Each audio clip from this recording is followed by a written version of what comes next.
Hello, today we're going to learn about descriptive lettering. What is it? Is it the art of drawing letters or images to describe a letter or word? Today I'm going to show you the beginning steps for designing letters and choosing a word. First, we will be measuring the guidelines.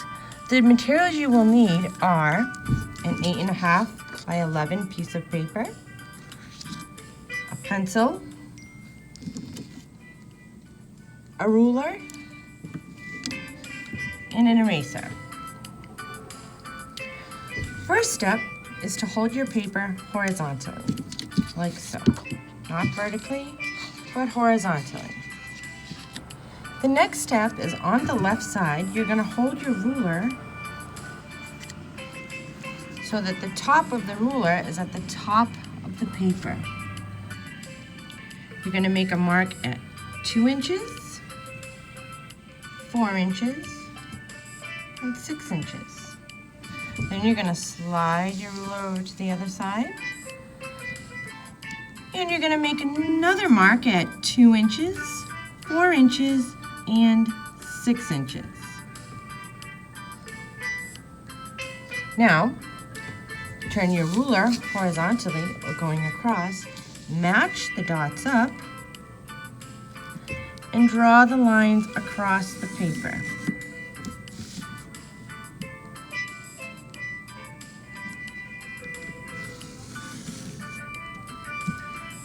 What you are doing are you're measuring the lines as guidelines for the letters that you choose to draw inside.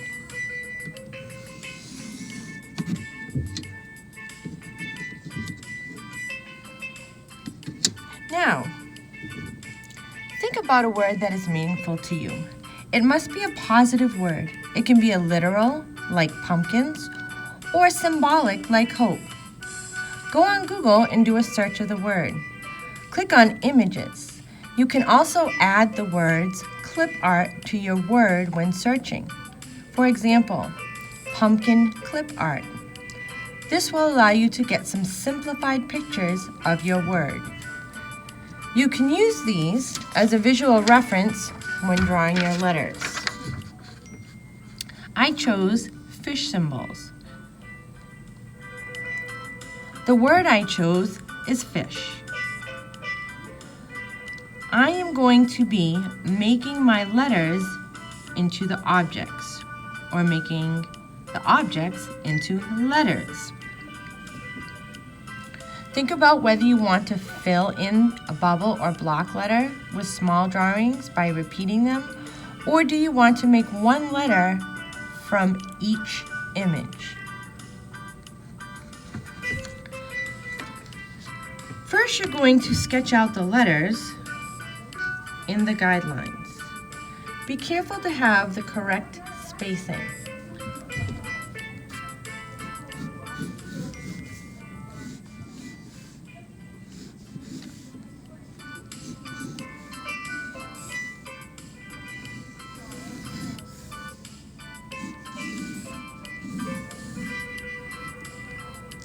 This is the first step for making them spaced out.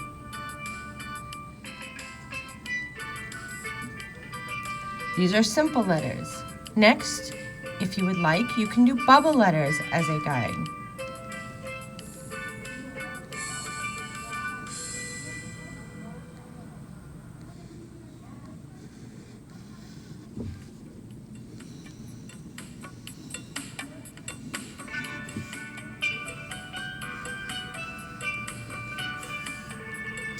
When making bubble letters, you can go around the marks that you already have, or you can simply make your own letters.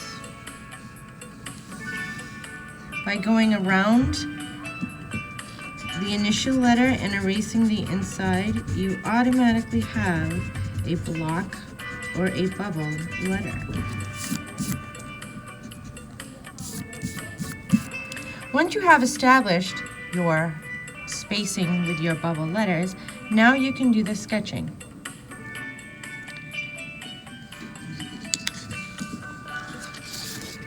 I'm going to start from scratch because it's easier for me. If you want, you can instead draw your images inside the letters.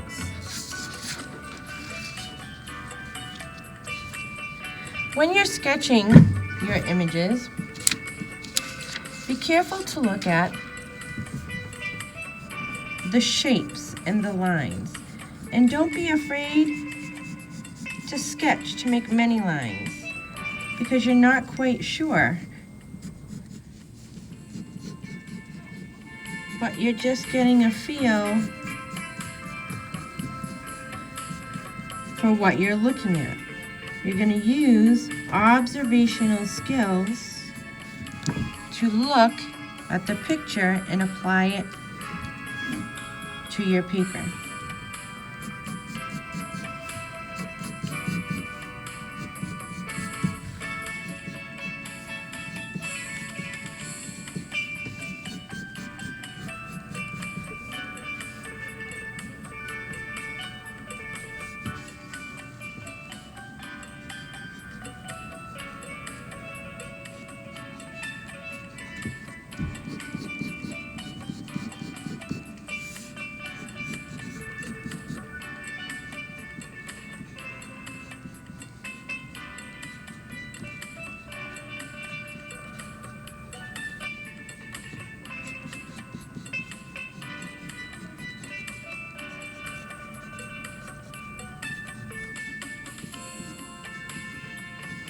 I chose the shark as an image because it reminded me of an F.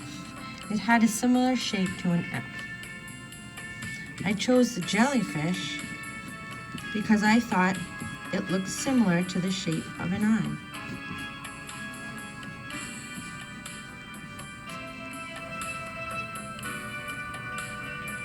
And I chose the seahorse because I thought somehow I could change it slightly to make it into an S shape.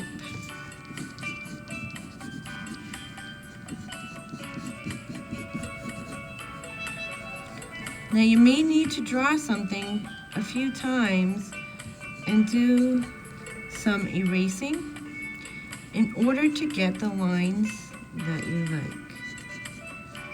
I've done a few drafts of this one, so I'm a little bit familiar with what I'm drawing. And if you want to do a quick sketch and then trace over it, that's always okay as well.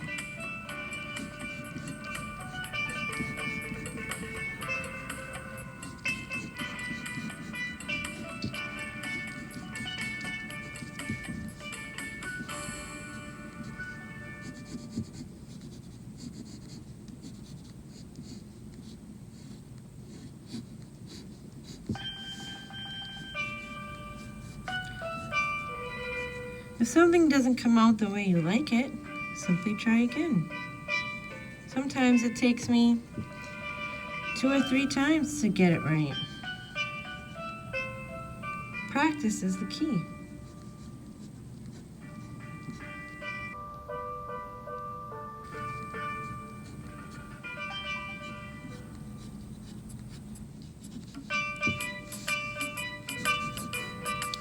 Okay, so the last letter that I had in my word was an H. So I looked for a fish that would come close to a lowercase h. However, I saw this idea on Google in which they combined 2 flying fish to make a capital H. So I said, I'll go with a capital H. So this would be the flying fish example. Sketch that in the lines. I'm always looking at the guidelines. If you go a little bit over the guidelines, that's fine as well.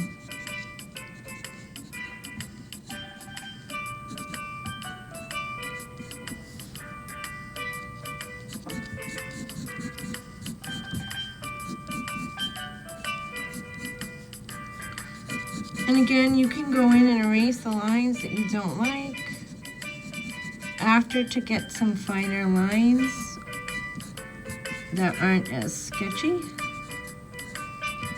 But it's a good idea to sketch to get the feel for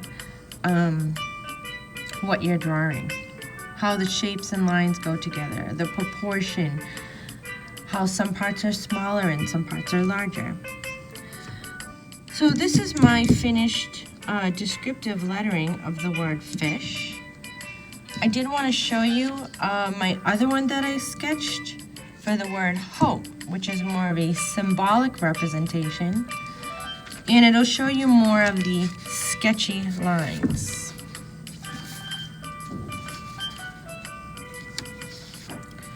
Okay, so this is the example of my word hope. What I did here is I took some images from Google again. I liked the way this looked and it reminded me of an H. So I tried to draw it. See how sketchy my lines are? As best I could. So what I would do with that one is I would just go back in and erase some of these lines that I'm not crazy about. So I get a more definite line, just one line. Again, here I have some sketchy lines, so I would erase those. So you would continue to do that process throughout each letter.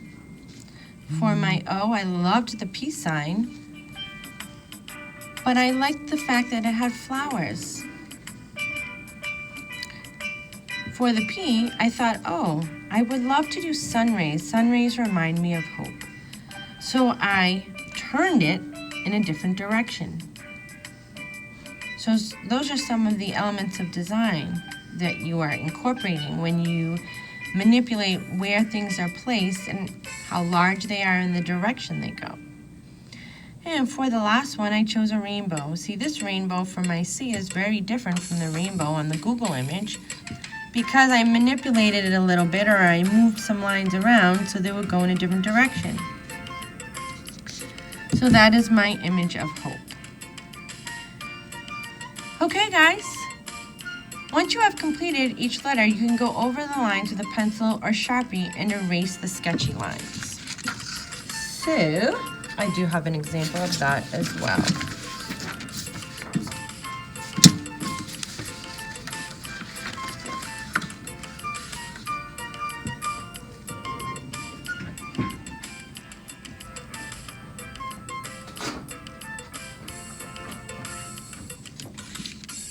There is the example of a more finished line.